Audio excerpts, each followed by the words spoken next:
Olá, estamos chegando com o Câmara Repórter segunda edição nesta segunda-feira, 20 de maio. Veja os nossos destaques. Comissão de Justiça recebe o secretário de Tributação do município de Natal, Ludenilson Lopes. O projeto aprovado na Comissão de Saúde permite que município forneça medicamentos mediante emissão de receitas da rede privada. Começou hoje em Natal a 10ª edição da Semana da Adoção. Aqui no estúdio eu vou receber o professor da UFRN e advogado eleitoral Daniel Monteiro. Vamos conversar sobre as condutas permitidas e proibidas no período de pré-campanha eleitoral e também sobre a possibilidade de adiamento das eleições 2024.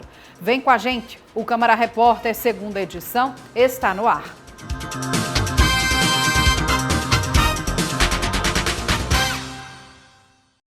A Justiça do Trabalho iniciou a 8ª edição da Semana Nacional de Conciliação Trabalhista. Serão dezenas de acordos e audiências aqui em Natal e no interior do estado. Entre os processos com homologação agendada para essa segunda-feira estava o de funcionários terceirizados da Petrobras, que aguardavam um desdobramento desde 2010, o que ocorreu graças à Semana de Conciliação. Um grande alívio, para os empregados, para os reclamantes, tanto quanto para os advogados, tanto da empresa quanto dos empregados. Porque são processos que caminham desde 2010, há 14 anos, sem solução. Parados. Tem processos que estão parados, sobrestados desde 2010 no TST. E hoje, com esse termo de cooperação que o TRT fez com a Petrobras, que é litisconsorte nos processos, que são processos de terceirizada, hoje o reclamante sai daqui com valores e data para receber. Então, assim, é uma coisa muito boa. O evento, que está mobilizando magistrados e servidores, tem como tema deste ano é Conciliando que a gente se entende, com o objetivo de solucionar conflitos por meio do diálogo mediado. Nós estamos fazendo um verdadeiro esforço concentrado para que as partes consigam conversar, dialogar e chegar num resultado para o seu processo, porque às vezes o Estado, o juiz dando a sentença, ele não agrada as partes e o juiz tem acesso àquilo que está escrito no papel, nas folhas. E aqui não, aqui as partes têm condições de dialogar, mostrar as suas necessidades, as suas condições e resolver esse conflito que foi trazido à Justiça do Trabalho. É por isso que o slogan é conversando que a gente se entende, porque na formalidade de uma audiência você responde ao juiz, responde aos advogados. Aqui não, você tem a oportunidade de dialogar, você tem a oportunidade de conversar, de expor os seus motivos, de expor as suas necessidades naquele momento. E nós temos, assim, conseguido grandes soluções com as conciliações, para esses processos. A expectativa é que a 8ª edição da Semana Nacional de Conciliação no Rio Grande do Norte movimente mais de 22 milhões, superando os números da edição do ano passado. Tantos processos novos, que a parte entrou semana passada, um mês, mas também processos que já estão aguardando há 10 anos, há 13 anos. Nós temos processos desse tipo pautado nessa semana e que as partes conseguirão chegar a um resultado. E diferente do que muita gente pensa, conciliação não é perder. Eu vou perder muito. Não, pelo contrário, com a conciliação se ganha, se conversa e se recebe, a gente consegue entregar a prestação jurisdicional. Nós temos casos de famílias, de pais e filhos, de avós e netos, de irmãos, que saem daqui abraçados, que muitas vezes estão, me bloquearam no WhatsApp, então eles saem daqui com os telefones trocados. Então isso é muito bonito de ver, é realmente uma pacificação. E se você tem algum processo que deseja participar dentro dessa Semana da Conciliação, aqui em Natal tem telefones disponíveis para ver essa viabilidade. Através do WhatsApp 99838-0454 e também através do 4006-3109. Já em Mossoró, o telefone é o 99838-0080 e também o 3422-3625. O Tribunal de Justiça do Estado também abriu nesta segunda a programação da 10ª Semana Estadual da Adoção. Este ano, o tema reforça a importância da adoção legal e a proteção da criança e do adolescente. Há 39 anos, os gêmeos Tiago e Caterine foram adotados casualmente, ainda bebês, por uma família que já tinha 5 filhos. Apesar do desafio que pode parecer adotar 2 crianças, eles nunca foram menos amados. Cresceram em um lar cheio de amor e valores sólidos, mostrando que o amor familiar vai muito além de laços de sangue. Como eu ainda fui adotado bebê, eu já cresci dentro da família. E dentro da família eu já consegui adquirir as minhas habilidades, desenvolver tudo que eu gostaria de fazer como criança. E para mim foi uma coisa bem natural. Eu amo demais todos vocês. Tudo que eu sou eu devo a vocês e eu quero passar esse amor que eu recebi todo adiante. É um grande ato de amor. E a gente não soube, a gente costuma dizer, a gente soube aos 7 anos, mas aquilo já vinha sendo trabalhado na nossa cabecinha de criança há muito tempo. Minha mãe falava, vocês são mais amados, porque vocês são do coração, e a gente não entendia, né? Ela dizia, vocês têm 2 mães. Aí eu lembro que Tiago, né, ele dizia assim, eu sou louco para conhecer minha mãe. Aí eu dizia, eu tenho 3, então, que é a mãezinha do céu. A gente foi criada num lar católico, então, assim, é sempre muito gratificante poder falar essas histórias, né? Essa história de verdade, de amor, de respeito, né? Sobretudo, porque essas histórias, quando elas vão sendo passadas, eu acho que ela abre portas para outras histórias. Em sua 10ª edição, a Semana da Adoção, promovida pelo Tribunal de Justiça do Rio Grande do Norte, tem como objetivo sensibilizar a sociedade sobre a importância da adoção e facilitar o encontro de famílias adotivas com crianças e adolescentes. Durante 5 dias, serão abordados temas essenciais sobre o processo de adoção e os direitos da criança. Olha, nós temos acompanhado de perto, a partir mesmo da corredoria, onde funciona também a Comissão de Adoção Internacional, que é a CEJAI, e nós temos sempre colaborado e incentivado programas como esse que acabamos de inaugurar, ou seja, a adoção estadual, a Semana Estadual da Adoção. A semana é voltada exatamente para estimular a prática desse gesto de amor e o próprio slogan da campanha já diz bem isso e define muito bem, não é? Que o amor diz sim, porque a adoção em si é um gesto de amor, sobretudo. De acordo com o Sistema Nacional de Adoção, hoje em Natal, 20 crianças e adolescentes aguardam para serem adotadas, enquanto 161 famílias estão aptas para adoção. Para realizar uma adoção, são vários estágios, que se inicia com o cadastramento das famílias no Sistema Nacional de Adoção.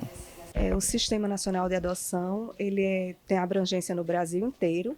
Mas todo pretendente à adoção que deseja entrar no sistema, ele faz a habilitação para adoção na sua comarca de origem, né? Entrega documentação pessoal, depois participa de um curso para pretendente, formação de pretendentes, entrevistas com a equipe de serviço social e psicologia e depois é incluído no sistema. Diferente do que se pensa hoje em dia, é um processo simples, não é? A documentação exigida geralmente é a documentação pessoal que a gente já tem em casa e hoje em dia, com essa possibilidade de internet, é possível em algumas comarcas fazer o processo todinho de forma remota. Então, de casa mesmo, o pretendente pode ajuizar o processo de habilitação para adoção. A adoção no Brasil ainda enfrenta diversos desafios, como o preconceito contra adoções tardias. O Judiciário, por meio de iniciativas como a Semana da Adoção e o aprimoramento do Sistema Nacional de Adoção, tem trabalhado para superar essas barreiras, permitindo que histórias como as dos gêmeos se tornem cada vez mais comuns. A gente vai ter aí desafios para quem está sendo adotado, desafios para quem está adotando, desafios para a família que por alguma razão perdeu seus filhos, desafio para a sociedade, para a justiça, para a rede de atendimento. A gente tem desafio para vários grupos aí. Se for especificamente para a família que está adotando, essas pessoas precisam trabalhar, aí é um trabalho que é psicológico, né? Precisam trabalhar o que é que está motivando esse desejo de querer se tornar pai ou mãe por adoção. Tá? Então, a partir disso, né, desse trabalho, aí a gente já sanaria vários desafios que a pessoa poderia enfrentar. No judiciário, a gente faz a preparação das famílias que desejam adotar, ou a gente inicia essa preparação. A gente espera que as pessoas continuem sua preparação pessoal, né, durante o período que elas aguardam o filho. Depois que o filho chega, né, porque aí filho é para sempre, então a preparação dos pais tem que ser perene, né, e frequente. para os filhos, né, essas crianças elas também fazem uma preparação ou deveriam fazer, tá? Nas unidades de acolhimento onde elas estão, existem equipes preparadas que também vão dar o suporte e vão, junto com essa criança, prepará-la para vivenciar o luto pela perda de uma família e a abertura emocional para a chegada de uma outra. Agora vamos com a utilidade pública. O Núcleo de Prática Jurídica da UERN, em Natal, vai realizar ao longo desta semana um mutirão de atendimentos aberto ao público, sem a necessidade de agendamento prévio. Hugo Fernandes. O mutirão de atendimentos jurídicos da UERN acontece nesta quarta e quinta, das 2 da tarde até as 5 horas da tarde. O serviço será realizado pelo Núcleo de Prática Jurídica do curso de Direito da instituição, sem a necessidade de agendamento prévio. No local, estudantes e professores estarão de prontidão para orientações jurídicas em causas cíveis do direito do consumidor, trabalhista, de família ou qualquer outra área do direito. O Núcleo de Prática Jurídica da UERN Natal funciona no Complexo Cultural ao lado do prédio principal da Universidade do Estado, na Avenida Dr. João Medeiros Filho, no Conjunto Potengi, na Zona Norte de Natal.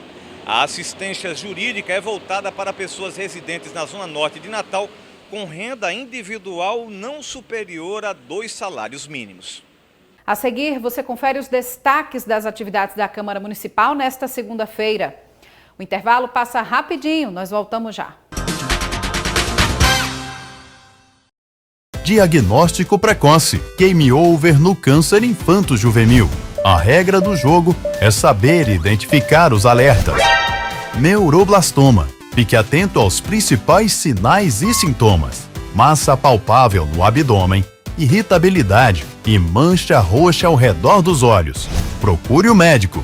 Casa Durval Paiva. Diagnóstico precoce para ganhar.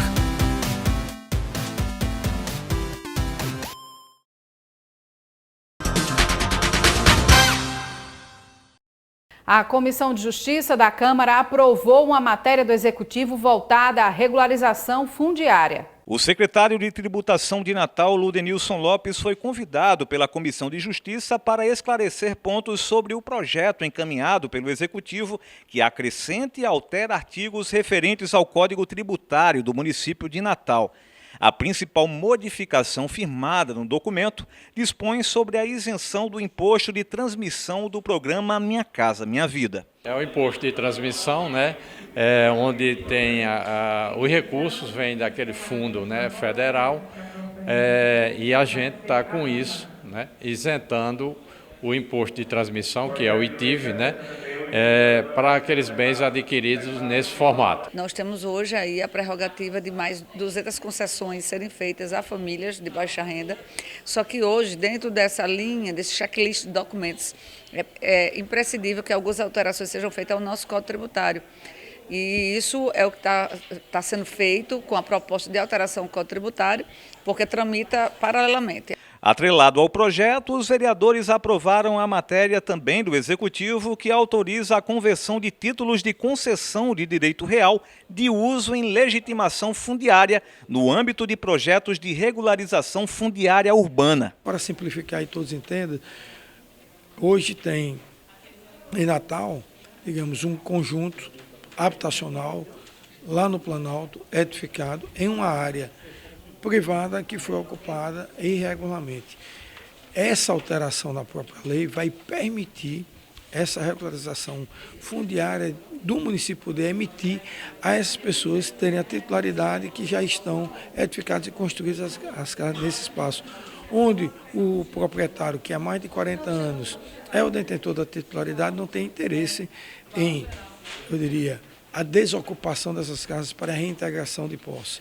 Então, fato esse que esta lei venha beneficiar algumas áreas que estejam ocupadas e que a regularização fundiária das mesmas terá agora esse benefício. Vai ser organizado um calendário, porque como são matérias, inclusive essa questão do código, a gente precisa deliberar sem urgência, é importante que nós façamos o calendário, porque a gente não pode prejudicar as famílias que estão aí esperando a ter o seu título, né, o seu documento imprescindível da sua casa. Ainda na comissão, os parlamentares derrubaram o veto do Executivo ao projeto de autoria da vereadora Nina Souza, que amplia a competência da Prefeitura de Natal no trabalho de drenagem e pavimentação da cidade. A relatoria foi da vereadora Camila Araújo. Essa lei ela trata sobre a pavimentação e a drenagem das vias públicas aqui no município de Natal. Segundo as razões do veto, essa matéria estava criando novas atribuições e competências para o Executivo. E o nosso parecer foi na contramão desta argumentação, reconhecendo que por este argumento não podia se sustentar, já vista que a própria lei orgânica, no seu artigo 5º, no parágrafo 1º, inciso 1º, ela vai assegurar à Câmara Municipal o dever também de legislar sobre matérias de assunto local. E matérias de pavimentação e de drenagem são assuntos de matéria local e matéria importante para a nossa cidade. Veja agora os assuntos que foram destaques na Comissão de Saúde realizada nesta tarde. A Comissão de Saúde apresentou nesta segunda-feira, em sua reunião quinzenal, o relatório da visita fiscalizatória que promoveu semana passada ao Hospital dos Pescadores. Alguns problemas foram citados. A gente encontrou algumas problemáticas que fizemos ofícios, relatórios aprovando hoje na Comissão de Saúde. O primeiro foi 1 ano que não se tem material de expediente para o funcionamento administrativo e os servidores eles se cotizam. O outro é a falta de medicamentos de baixa e alta complexidade. A diretora, a doutora Fátima, também precisa de mais RH, mais de servidores profissionais da saúde. Essas problemáticas, essas situações, nós estamos fazendo ofícios e relatórios. O presidente da comissão também falou sobre a falta de insulina distribuída pelo município de Natal. Isso aí é algo preocupante demais, a falta de insulinas na cidade de Natal. Lá no ProSUS são 3.000 pacientes cadastrados, fazem mais de 4 meses que não chegam as insulinas. Chegou a última vez, na sexta-feira de carnaval, apenas 2.500 doses. Para contemplar esses 3.000 pacientes, é uma média de 10.000 doses que precisam mensalmente. E a gente sabe que esses usos são usos contínuos dessas insulinas. E, enquanto vereador de Natal, presidente da Comissão de Saúde, nós temos um programa e uma campanha Unidos contra a Diabetes. A gente vai estar sempre cobrando, solicitando, fazendo um apelo à Secretaria Municipal de Saúde que possam comprar urgentemente essas insulinas para os pacientes. 2 projetos foram aprovados, dentre eles o de autoria do vereador Milcley Leite, que autoriza o fornecimento de medicamentos na rede pública de saúde com receitas médicas prescritas na rede privada. O vereador Preto Aquino comentou a matéria. Tudo que vier para facilitar, para colaborar, principalmente com o usuário SUS da nossa cidade, a Comissão de Saúde da Câmara está apta para analisar e, no contexto geral, estamos fazendo muito bem. Por isso que ele foi aprovado hoje, esperamos agora em plenário ser aprovado e, consequentemente, quando chegar na Prefeitura, o prefeito possa sancionar, transformar a lei. Na reunião, 4 projetos também foram encaminhados para a relatoria. Ainda falando em saúde, desta vez sobre a saúde da mulher. A unidade móvel do Grupo Reviver realiza atendimentos na Zona Norte de Natal ao longo desta semana. Simone Silva. A Secretaria Municipal de Saúde, em parceria com o Grupo Reviver, oferece até a próxima sexta-feira, dia 24 de maio, exames de mamografia gratuitos no bairro de Igapó, Zona Norte de Natal. Os exames estão sendo realizados na unidade móvel Savana Galvão, que está localizada na Praça São Vicente de Paula, das 7h30 da manhã às 16h30. Para ser atendida, é necessário ser mulher a partir de 40 anos, a apresentar RG e CPF, a apresentar cartão do SUS. Não é necessário solicitação de exame. O SUS recomenda uma mamografia de rastreamento a cada 2 anos para mulheres entre 50 a 69 anos, mesmo que não tenham nenhum sintoma. A estimativa do Instituto Nacional do Câncer é que até 2025 sejam 74 mil novos casos por ano de câncer de mama. É o segundo tipo de câncer que mais acomete mulheres. Fica atrás apenas do câncer de pele, não melanoma. Agora vamos falar de São João. A Prefeitura de Parnamirim lançou um edital para apoio às quadrilhas juninas. Edesiane Moreno tem as informações. A Secretaria de Turismo de Parnamirim abriu inscrições para quadrilhas juninas e grupos de cultura popular, com pelo menos 2 anos de existência, para receber apoio financeiro e realizar apresentações durante o período junino. Os interessados devem comprovar a natureza das atividades com portfólio específico. A seleção vai considerar os critérios de excelência artística, qualificação e experiência dos profissionais. As inscrições serão feitas para 2 categorias. Categoria 1, quadrilhas juninas. Serão selecionadas até 4 quadrilhas com pelo menos 32 membros. E o apoio será de R$10 mil. A categoria 2 serão selecionados 4 grupos com no mínimo 4 e no máximo 31 componentes, que vão receber o apoio de R$6 mil. As inscrições são gratuitas e podem ser feitas até o dia 24 de maio no site setudeeditais.parnamirim.rn.gov.br. Maiores informações pelo telefone 97601-4216. As regras da pré-campanha eleitoral e a possibilidade de adiamento das eleições 2024 são assuntos da entrevista com o advogado eleitoral Daniel Monteiro. É logo depois do intervalo. Não saia daí. Diagnóstico precoce. Game over no câncer infanto-juvenil. A regra do jogo é saber identificar os alertas. Neuroblastoma. Fique atento aos principais sinais e sintomas. Massa palpável no abdômen, irritabilidade e mancha roxa ao redor dos olhos. Procure o médico. Casa Durval Paiva. Diagnóstico precoce para ganhar.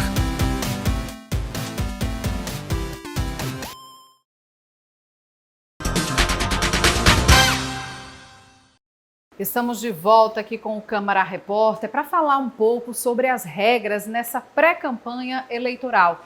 E para falar sobre esse assunto, eu recebo aqui o advogado eleitoral e professor da UFRN, Daniel Monteiro. Seja muito bem-vindo aqui para conversar conosco, professor. Eu que agradeço o convite, fico à disposição.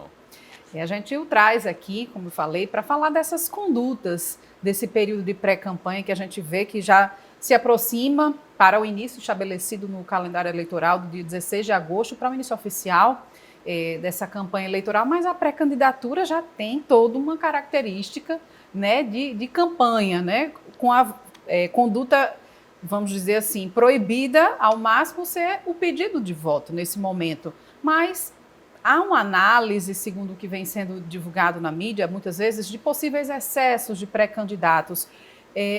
O que é que pode e o que é que não pode efetivamente, Daniel? Veja, esse momento que nós vivemos dessa caminhada eleitoral, ela é marcada pela liberdade de expressão e de movimentações prévias no que diz respeito a composições dos grupos políticos e lançamento de pré-campanhas, né, de pré-candidaturas. E dentro desse contexto é permitido fazer o anúncio da pré-candidatura, os apoios que foram conquistados e a quem se destina o apoio daquele pré-candidato ou pré-candidata, fazer reuniões partidárias, prévias eleitorais, entrevistas, né, desde que não haja ali um pedido explícito de voto. Então, o artigo 36A da Lei das Eleições, ela garante uma ampla conduta aos pré-candidatos e pré-candidatas, desde que não peçam o voto explicitamente, né, ou na linha do que a jurisprudência do Tribunal Superior Eleitoral já definiu, as chamadas palavras mágicas, o uso das palavras mágicas, magic words, ou seja, palavras que indiretamente pedem o voto daquele eleitor. Então, o pré-candidato, ao pretexto de divulgar a sua pré-candidatura, ele passa a pedir um apoio no dia da eleição, de dizer que conta com ele no dia decisivo, na vitória nas eleições de 2020. Então, existem palavras que semanticamente, ou seja, que semelhantemente ao pedido de voto, eventualmente estão sendo usadas, inclusive, sim, e podem gerar, sim, as chamadas multas eleitorais. Nesse caso, só multa mesmo. Isso não resultaria, por exemplo, na cassação até do próprio registro de candidatura desse pré-candidato hoje? cada caso é analisado com as suas peculiaridades, com a prova que foi produzida. Então, a resposta é que sim, é possível que esse conjunto de ações, né, também o Supremo Tribunal Federal analisar um caso sobre outdoors em relação às eleições de 2022, também entendeu que depender do conjunto da obra, ou seja, da gravidade, da comprovação robusta das provas e dessa sequência de atos, ela pode desequilibrar assim as eleições, praticando o chamado abuso dos meios de comunicação social. Então, uma primeira ação que pode parecer uma mera propaganda antecipada, fora, né, do tempo, a queimada da largada, ela se repetida ou se ampliada ou muito grave, ela pode ensejar um desequilíbrio, sim, entre a igualdade dos participantes do processo eleitoral e, eventualmente, se devidamente comprovada, gerar, sim, uma cassação daquele candidato beneficiário ou que praticou. Mas, volto a dizer, isso tem que estar muito bem comprovado e tem que ficar demonstrada a gravidade dessas condutas. Você explicou, Daniel, a respeito das reuniões, né, que são permitidas nesse período. Mas uma pergunta que se faz, a exemplo de umas situações que já ocorreram aqui na Grande Natal. Reuniões em via pública, utilizando carro de som, é permitido nesse momento? Não é permitido, né? Eu não, pela questão ética, eu não posso comentar casos específicos, né? A advocacia, o Código de Ética nos proíbe isso. Mas, em tese, ações semelhantes a essa, independente de quem for o candidato, elas podem, em tese, configurar exatamente uma propaganda antecipada, porque a jurisprudência do TSE também já consolidou o entendimento de que o que é proibido numa campanha eleitoral, ele é proibido na pré-campanha. E atos de partidários de campanha, como, por exemplo, comícios, carreatas, motocicletas, enfim, verdadeiros atos em via pública, fora do período permitido, podem sim configurar um comício antecipado. Então, é muito cuidado, os pré-candidatos e pré-candidatas têm que seguir os conselhos de suas assessorias jurídicas antes de realizar qualquer ato, né, relevante, para que exatamente haja uma orientação, evitando-se na linha do compliance eleitoral, da prevenção jurídica, evitando multas ou riscos de cassação, mas ao mesmo tempo também monitorando o que os seus adversários estão fazendo. Porque aí é um momento importante para constituir provas também para uma eventual ação futura. Ou, se assim entender o cidadão, fazer denúncias aos órgãos de fiscalização, como o Ministério Público Eleitoral, que vai analisar a densidade jurídica, se aquela prova ela é próspera, e vai ajuizar ou não as ações cabíveis. Eu registro, inclusive, que recentemente, numa zona eleitoral em Pernambuco, o Ministério Público, através do seu promotor eleitoral, já recomendou que pré-candidatos e pré-candidatas se abstenham, né? Não façam promoção pessoal em relação às festas juninas que estão se aproximando. Exatamente, né? Porque nesse período que a gente vê aí, todo cuidado é pouco, né? Todo cuidado é pouco, porque às vezes um ato falho pode pegar mal para a opinião pública e principalmente para o judiciário e haver ali uma penalização, já as multas são elevadas, recursos esses que podem fazer falta no restante da caminhada. Isso, e a gente falando aqui desse processo, dentro do calendário eleitoral, Daniel, efetivamente, quando é que essas candidaturas vão poder ser registradas? Isso, nós temos um marco principal dentro do calendário eleitoral, que é o início do processo eleitoral específico, ou seja, a corrida eleitoral ela começa quando? A partir do dia 20 de julho do ano da eleição, você tem o início dos períodos de convenções partidárias, que é aquela movimentação prévia dos partidos que vão eleger internamente seus pré-candidatos. Então, é quando vale realmente a formalização jurídica de cada pré-candidato, cada pré-candidata dentro do seu partido. Uma vez escolhidos esses pré-candidatos, eles são registrados ali até o prazo do dia 15 de agosto, às 19 horas do dia 15 de agosto do ano da eleição, e no dia seguinte, 16 de agosto, como você bem falou, é quando finalmente se pode pedir expressamente o voto e a campanha está na rua a todo vapor. Certo, Dani, agora é um assunto que, apesar da gente estar aqui conversando sobre essas condutas, né, proibidas ou permitidas para esse período, mas entra em cena agora a possibilidade de adiamento das eleições de 2024, diante da catástrofe que aconteceu no Rio Grande do Sul. Essa possibilidade realmente está sendo avaliada no âmbito nacional? Sim, existem já várias instituições, inclusive a OAB, do qual eu faço parte, uma comissão nacional de estudos da reforma política, e eu fui encarregado recentemente de emitir um parecer a respeito da possibilidade jurídica do adiamento das eleições no estado do Rio Grande do Sul em razão da calamidade pública. É preciso destacar que a Constituição Federal veda esses adiamentos.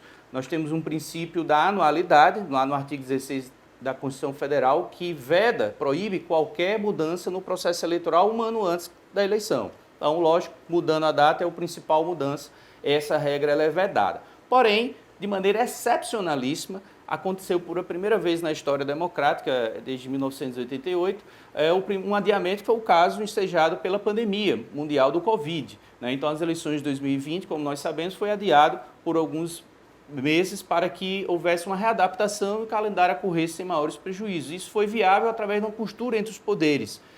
No caso do Rio Grande do Sul, já se debate isso, a própria OAB vai ofertar esse parecer, vai convidar também, vai participar dos debates públicos, mas a tendência, na minha opinião, é de que, em havendo de maneira excepcional o adiamento para viabilizar minimamente a eleição, esse adiamento ainda ocorra no ano de 2024 e, obviamente, somente no Rio Grande do Sul, pela razão da calamidade. É claro que isso gera uma série de questões jurídicas, né, e se quer evitar um mal jurídico maior, que seria vencer os mandatos, por exemplo, dos prefeitos, sem ter uma eleição em vigor para que os sucessores pudessem tomar posse. Então, é um desafio para a sociedade, para a democracia, mas eu acredito que, assim como aconteceu na pandemia, a sociedade, através de suas instituições, os três poderes, irão se mobilizar, ouvindo o povo e encontrar a melhor solução. E, coincidentemente, se houver esse adiamento, relembrando a 2020, também foi uma eleição municipal à época, Também uma eleição municipal. Parece que a eleição municipal é sempre desafiadora. Com certeza, sempre muito mais concorrida. Daniel, mas tem um prazo de quando essa decisão vai ser anunciada? Então, há uma previsão, pelo menos? Essa possível decisão, né, ela faz parte, primeiro, de uma composição de vários órgãos, do Judiciário, do Legislativo Federal, do próprio Executivo, porque isso envolve, inclusive, o processo legislativo de aprovação de uma emenda constitucional, trazendo a excepcionalidade dessa modificação em razão das calamidades públicas.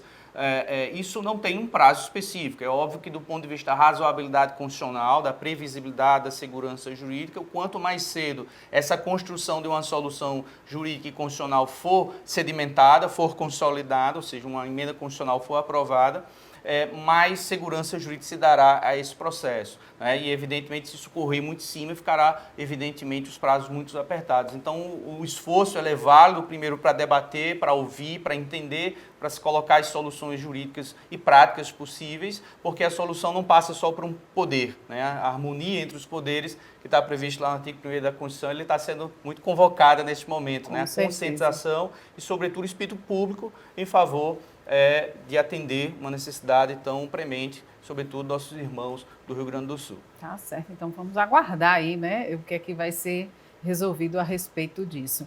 E eu agradeço aqui a sua participação conosco, professor da UFRN e advogado eleitoral Daniel Monteiro. Eu que agradeço, fico à disposição. E essa edição do Câmara Repórter fica por aqui. É você que nos acompanha. Obrigada pela audiência. A gente volta a se encontrar nesta terça-feira com outras notícias aqui da Câmara Municipal e também sobre o que acontece na nossa cidade. Tchau!